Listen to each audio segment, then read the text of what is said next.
Yet it might be exactly for this reason why some are so easily charmed by him. It's the mystery that catches them, of wanting to find out what's underneath that bravado. I won't count myself among those yet. His winning personality isn't exactly my cup of tea. But sometimes, once you get a glimpse of what's beyond that machismo, empathizing with the man isn't such a steep hill to climb. Get out of here Button. with that meta shit. Get out of here with that meta shit.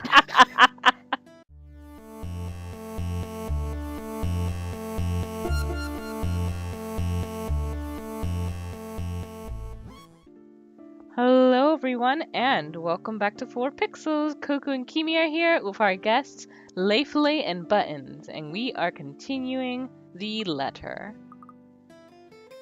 And at the fleeting glance of it, a tiny insignificant part of the world somehow also shifts. Opinions changing, impressions moving. You know what? Why don't you ask Tia next time you have homework, Okay, next time I'll ask her to help out. See? No need to marry a good-for-nothing bloke. Can I also tell her to not stay at home anymore? If Tia's good at it, I'm sure she can help you out too. I'm Papa. He computes a lot of numbers too. Tia can help him. You go do that. I'm sure she'll love to hear it, Munchkin, even if it's been a while since. Another silence from him. Then, without missing a beat, he turns Kylie around and lightly pats her shoulder, in a gesture to end their conversation right here and there. Probably before he can say other things he's never intended to say, or a child is not meant to hear. But off you go first. I think I saw your friend run off to the other classroom. The one with the pigtails? Go say hi to her. You still have those jelly babies to give her, yes? All right. But wait for me, okay? I've got loads more to show you. They put up my drawing on the bulletin the other day. I'm gonna take you there later. I'll be back. She soon disappears behind the small crowd, none the wiser to the sudden change in the mood around her. Luke straightens as soon as she's gone. The expression on his face grows less kind now that there's no need to reassure. Despite that, a chuckle still escapes me. His head quickly snaps at me, an accusing glare clear in his eyes. Although it's less threatening now, considering what I've witnessed earlier. Funny how one's first impression of someone can easily change with that minute detail. Why are you laughing like that? Don't mind me. I just saw something surprising today. Don't let it bother you. You know, putting it like that won't make me any less inclined to ask. What is it, woman? If this is another one of your threats, I've already told you it isn't going to work on me. That good teacher act isn't going to fool anyone. What makes you think it has to do with you? I could have just remembered something funny. Not everything in this world revolves around you, mister. I am not daft, Daisy. It's on your face for all the world to see. Now, say it so we can be done with this stupid talk. I let out another laugh. More to delay than to express any sort of amusement over the matter. In truth, I don't know where to start. One wrong move, one wrong word, and I might offend the man. He's childish enough for that, even if what I'm about to say are just mere honest observations.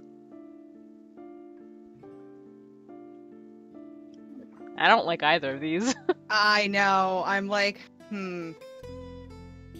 Because what he said in this moment was good, but I don't think two instances are really a good judgment of whether he's good at handling her. I don't know, because oh god. Both these suck. Yeah. Don't let me pick. been wrong both times now. Just saying. I guess I of feel the two, I think I like this one less because it's kind of implying that what he said to her is wrong, and it isn't. Yeah. I actually think what he said to her was very good, but I don't like saying this one either. My gut What? instinct is to go with the top option. Yeah, same. You mean like what he said to her was wrong? No. Like this one and this one, you really think that implies that Becca is questioning that what he said to Kylie about her not needing to marry is wrong. But I think no, that he's right on that. So that's why I'm more adverse to this one than the top one. I will believe it. I mean, I believe it will be more of a like, do you really think that, like, is it true what you said, or you just said it to like make her feel better or whatever? Oh, Mm. I That's a I mean, good that's how I took it when I read it. Can we open up the chat log again? yes. Backlog.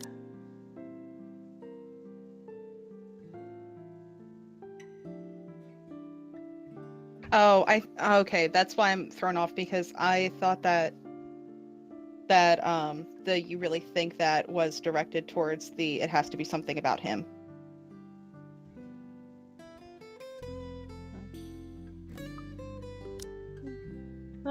I'm still inclined towards the top. Yeah, I'm with top. Same. Okay, so I'm the only one inclined to the bottom.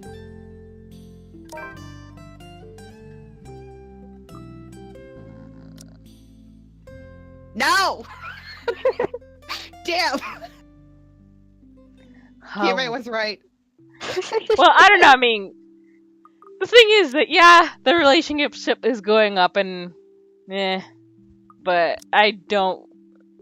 I mean, I knew their What? relationship was gonna go up. It's Yeah, just I don't honestly, want there to with be. what we've seen, it's like there's no point in being an asshole about stuff right now. But it's Lou. Yeah. We already kicked his ass. Like, But he But what- deserves but what- it. But what's the question like?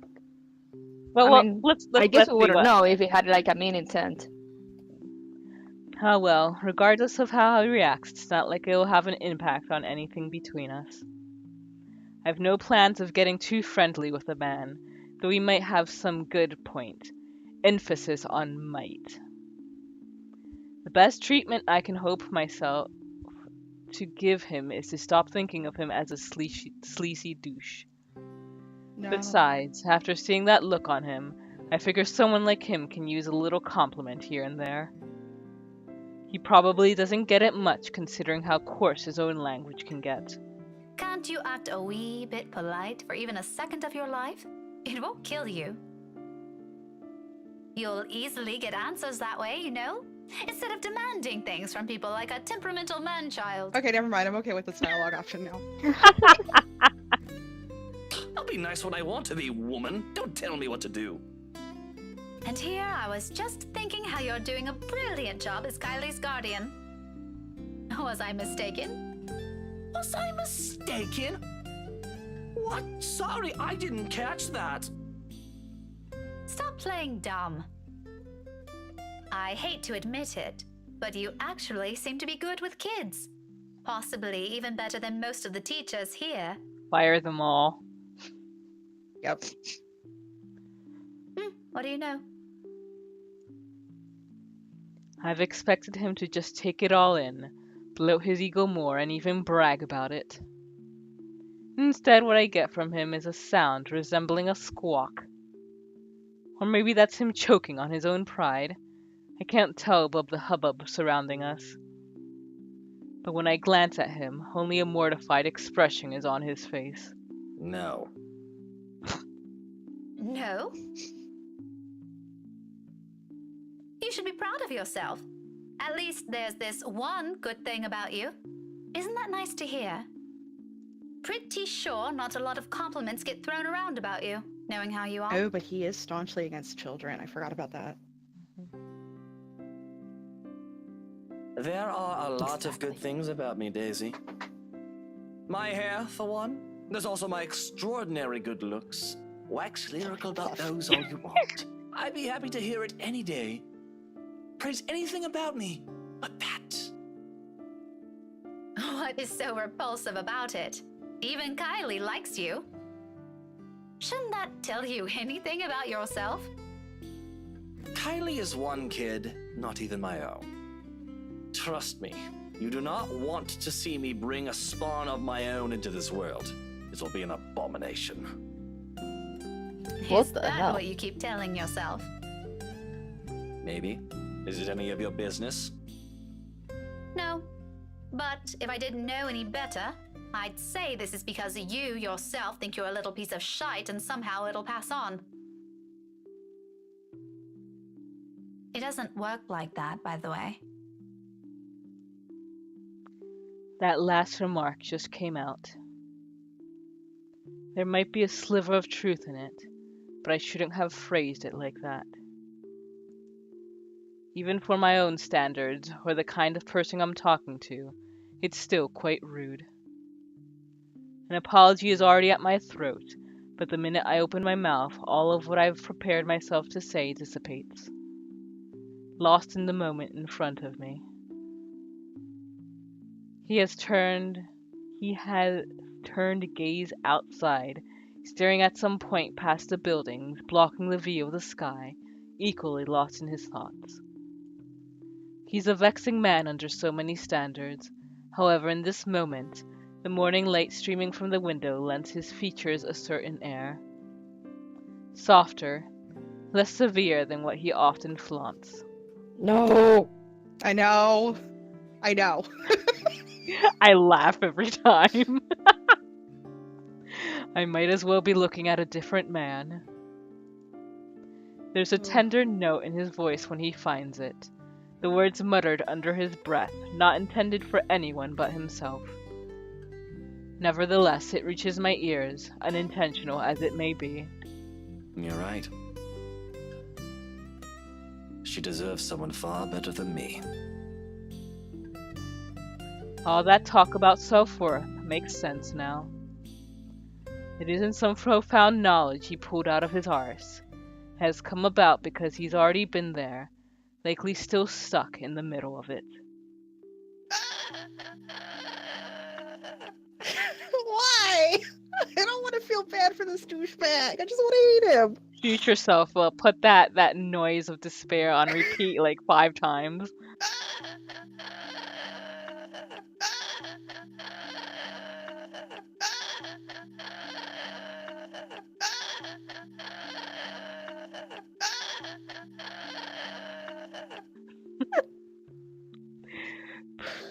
Preaching about your own personal experience is easier, after all. Less room for mistakes, more for a dose of self-loathing. What a complicated man. Just when you thought you already figured him out, he does one thing and says the other. People like him are the most difficult to gauge, far harder to understand. Yet, it might be exactly for this reason why some are so easily charmed by him. It's the mystery that catches them, of wanting to find out what's underneath that bravado. I won't count myself among those yet. His winning personality isn't exactly my cup of tea. But sometimes, once you get a glimpse of what's beyond that machismo, empathizing with the man isn't such a steep hill to climb. But Get out of here with that meta shit. Get out of here with that meta shit. If the comfortable silence we now share tells me anything, that is. Perhaps this is as close to a friendship as we can get. Several insults flung around, with a few shared silences in between, and that's not exactly a bad thing. He's not exactly a bad guy either, despite the awkward start we've had. Maybe it's for this reason that I can't resist throwing in a little comment to lift his mood before leaving him. You know, Luke, you're not such a bad person. Is that supposed to make me feel better? I'm touched, Daisy. Take it how you will, but a little attitude change would help. A lot. Ah, bollocks. Right, of course. Let me know when you're done with your lecture, ma'am. And you can probably start by not leaving your wife out while you're having some quality time with your goddaughter. Who knows? Maybe that'll help change how the child sees her. Where did you even get the idea I'm leaving my wife out? Have you ever even met? No, but I did see her with you two As last it turns time. out. His indifferent expression quickly dissolves into a confused scowl, while meet it with matching perplexity. It has only been 2 days. Surely his memory isn't that bad. What? When was this? At the cafe, after you left. She was sitting right beside you. Kylie was at the back and you were driving. Daisy, are you sure you haven't accidentally hit yourself with your own book? Because that damn thing's quite big, and I'm really getting worried about you. It has only been a few days, and concussions can be dangerous. I suggest you have that checked. Well, you asked. I just answered. It's pretty rude to make her wait like that, by the way.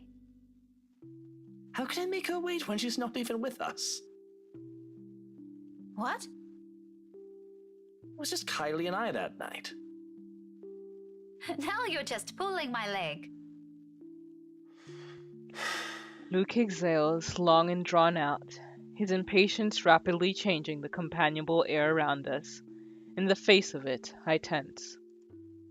I've accidentally stepped into another minefield. Any chat I've had with him so far has been like this. Why this still surprises me, escapes me, but above my worries of offending the man is my own bewilderment. I remember well enough what I saw that night, yet he says something completely different. Wifey was out with Kylie's mummy that night. She wasn't with us. How do you think I ended up on babysitting duty? But in the front seat. And Kylie's... Miss Pink! Oh no! Oh no! No! What happened? Kylie's sobs reach my ears first, and then her familiar weight returns around my waist again. Hot tears seep through my blouse as she buries her face in it, her arms winding tightly around me. Luke and I briefly exchanged worried glances, his own lips shut tight with concern. Her cries are soft enough not to attract much attention. Most of the visitors have been ushered inside the rooms by now anyway. Those that still linger, though, watches our little group with great interest and concern. If I don't get a better handle of the situation, I have a feeling Luke will start yelling at everyone soon. Kneeling, I gently pull the girl away from me, cupping her face and wiping away tears, creating little trails on her cheeks. Her mouth is drawn in a miserable pout when she peers up at me. All right, Kylie, calm down. What happened? It's my friend! That's a little too vague, Munchkin. Let her speak, Luke. Who is it, Kylie? Melody? Or was it the other one? Yeah. Did the two of you fight? She nods, then immediately clams up after, letting her sobs communicate the story instead. Or, as much as her shaking shoulders can tell me. Right behind me, Luke gives a nervous huff, while he shifts on his feet. He must not be used to handling children crying. What a wuss. Sweetie, I won't be able to help you if you don't tell me what happened. Seconds pass before she responds again. The tears are already gone when she finally musters the strength to talk, her cries subsiding to mere sniffles. I wanted to give her the rest of the jelly babies, but she won't come out. Where is she? In the little girl's room. Moaning Myrtle. Is she still there? Another nod. She won't say what's wrong. I kept asking her, but she told me to go away. Career day's going to start soon. I saw the prizes Miss Alice will give us for good. She's gonna miss it. Is that what you told her? Yeah, she won't listen. She won't even take the jelly babies. After I saved it for her, too. Luke wanted to eat the red ones, but I told him it's not for him. Miss Pink, can you talk to her? Tell her to come out, and I'm really upset with her.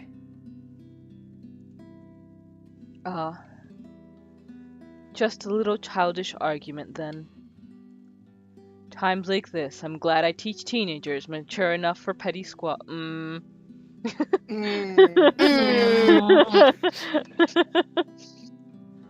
I do love being around children and won't mind having one or two of my own in the future, but it takes a whole different level of patience to teach several of them. I honestly admire my colleagues who willingly took the challenge. Normally, I'll leave this for their homeroom teachers to fix, but I can't just ignore the imploring look she shoots me. That's another weakness I'll have to steel myself against, before I ever think of having one of my own. For now, I give in to it. Okay, tell me where she is, sweetie. Sighing, I stand up and gesture for her to lead the way. Luke trails quietly behind us. Even with the small distance in between, his apprehension is palpable, understandably so. Okay.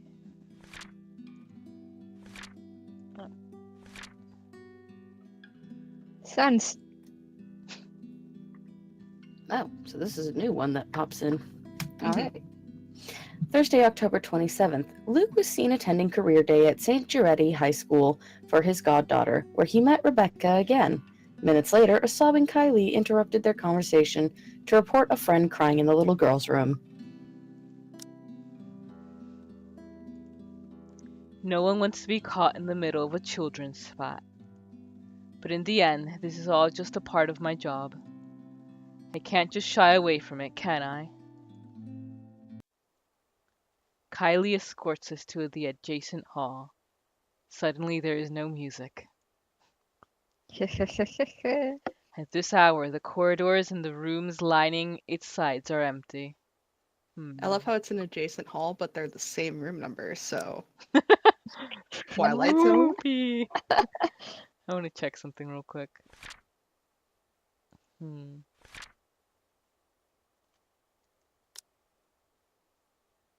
So the next day is when the Yeah, event happens. housewarming party, and Marianne Yeah. gets whisked away. At this hour, the corridors and the room lining its sides are empty. Save for the gentle rustling of leaves, the twittering of birds outside, and the tapping of our foot against the floor, the whole area stays eerily quiet. Not unusual, though. This is the part of the building reserved for club activities at the end of the school day, and with the rest of the school busy with another event, it's only natural for it to be this deserted. Come afternoon, right after class, it'll once again be filled with people. For the time being, I focus on the toilet at the far end, heading straight for it. Luke stays behind, opting to wait for the end of this drama instead, obviously not wanting to deal with another person's kid. Meanwhile, Kylie follows right after me, unusually silent as we approach the ladies' room. Some time before we made the turn down the hallway, she has stopped sniffling and starts singing a tune under her breath. Yeah. London Bridge is falling down, I knew it. falling down, falling down. London Bridge is falling down, my fair lady. Probably to brace or calm herself, or maybe this is her way of preparing to pull her friend out of her sulk. It certainly reminds me of another person. I make no remarks on it, however. It's all part of growing up, they say. Let her learn. The door is slightly ajar when we get to it, and from inside the sobs of a girl echo weakly, barely audible even in this kind of hush.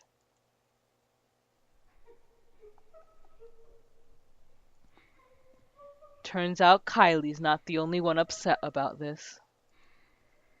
Despite the situation, a smile forms in my lips as I call out to her friend. Hello? Hello there? You're Kylie's friend, aren't you? Melody, is it? She's looking for you. Children can be amusing sometimes. Granted, they can be exasperating, especially around this age, but the endearing things about them outweigh those. All you need is enough level of patience. Career day's about to start, too. You'll have to come out, or you're going to be really late for it. You ready for the QTE? Miss Alice won't be happy if one of her kids isn't there. I heard she brought little gifts for everyone who'll behave. Don't you want to receive one? However, her cries show no signs of abating. They only grow louder.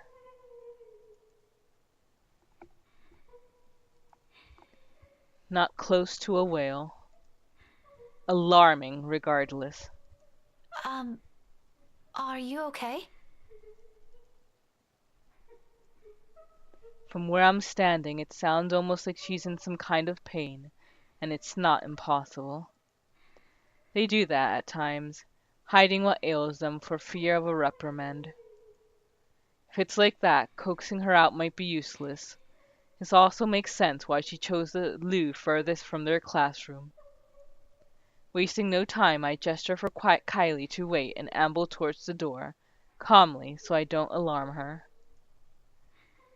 At the same time, a distinct feeling of déjà vu hits me. Deja vu. I've been in this position before, behind a door, with someone crying on the other side, my calls ignored as their cries grow into a wail. Just this past week, actually. Oh god, I am so dreading what's gonna happen. Even so, being in the same situation before doesn't bring any comfort. I'm putting up for the child beside me is a thick undercurrent of worry trickling into my stomach. I take one last breath and then I nudge open the door. It all happens in the span of a second. Jump scare. I don't make it past 2 steps into the room. Her cries abruptly stop. Light footsteps shuffle behind me, coming to a halt at the door. My heart skips a beat. Where's the jump scare? And when I turn, No. Kylie? Oh, there it is. Yay! Miss Wow. Pink? Hello, baby. Miss Pink? Why didn't you help her? my whole body becomes motionless at the sight of her, words catching in my throat and heart pounding rapidly against my chest. This is Kylie. I'm sure of it. Yet nothing in the manner she speaks or the way she tilts her head in question carries the youthful, innocent vibe she always brings with her. As if I'm merely looking at a dead, hollow imitation of the child. Can't you hear her? She's asking for your help. But it is not those that trigger a memory. It's those chilling eyes. Calling. Beckoning. Why won't you listen to her? All at once the memory returns to me. A tide that has receded and now returns to shore with an overwhelming force, carrying images of a single moment from days ago. Of a world passing by in a blur, and of features I can barely discern under the little light there was. Not even a week has passed. In this minute, while I keep my eyes trained on the child before me, they return with such unbearable clarity. There was no hard wounds this time, no blood streaming down a pale face, thank heavens. Just lips contorted into a small, twisted smile. They brim with venom I've never expected to see in a child, sending tiny pinpricks of dread crawling up my limbs and winding up my neck. Ooh, Whoa. I can't breathe. Those whispers and laughters again. Judging, mocking, taunting. Each scathing word ringing sharp and true against my ears. My throat closes in. My whole body tenses. A chill settles at the tips of my fingers, every digit gone rigid from the cold. With every single draw of breath, any struggle for air or freedom, the coils wrapped around my body tighten, dragging me down. A gradual, torturous descent into another bottomless abyss. On. And on. And on. Until I lose touch with myself and the world. Help me. Until darkness claims me and, unexpectedly, a note. In the distance, harsh and piercing, cutting through the thick stupor and shattering the haze without warning. Are you ladies done with your business here? I'll have all morning to wait for you two. My eyes snap open, and the world shifts into place with a ragged gasp. When I glance up, a different set of eyes greet me. Are you okay, Miss Pink? No anger. No vile hatred in them. Just plain, sincere concern. Bit by bit, I become aware of my surroundings and myself as warmth steadily slips back to me. I've reached out for the nearby counter to steady myself at some point, and my knuckles have gone white from how rigid my grip on it is. It's over now, yet the sensation hasn't left my body. My heart still hammers hard against my chest in an erratic rhythm, and my breathing still comes in short, shallow bursts. Before me, Kylie fumbles with her hands, utterly unsure of what to do to an adult in what's probably a laughable state. Did you get sick? I'll call Tio, okay? Just stay here and don't move. No. No need. Just leave me alone. Tio will know how to fix you. Oh, wait, okay? I wish I can speak reassurances to her, but I can't shake it off. The dread is there, twisting at my insides in anticipation. Of what? I am no longer sure. Pushing myself off the counter, I break off into a run. Brushing off the anxious look Kylie gives me when I gently push her away on my way out, or the furrow in Luke's brows when I stumble into him outside. Whatever they both saw in my face, I care not to know. Bloody hell. I don't even understand what's happening anymore.